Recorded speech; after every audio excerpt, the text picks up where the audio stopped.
Wamama wote sisi ni mashujaa. Tumewazalia watoto, tumewalisha, tumewafulia manguo kama mmelewa, mmetoka kanisani. Wamama oye!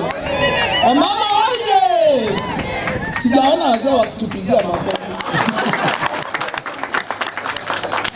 Nimeshukuru sana. I want to be so brief.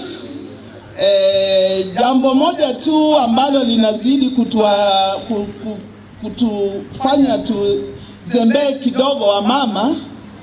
Madam Kisii, you will organize for a plan. Ladies have concentrated so much on the girl child.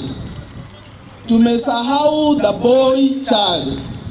The boy child sasa saa hii analewa, anakunywa pombe, anakunywa madawa ya kulevya. Tunapoteza vijana just because most of the education has been on the girl child. Wamama tunyoshe mkono kidogo, we also get in the boy child.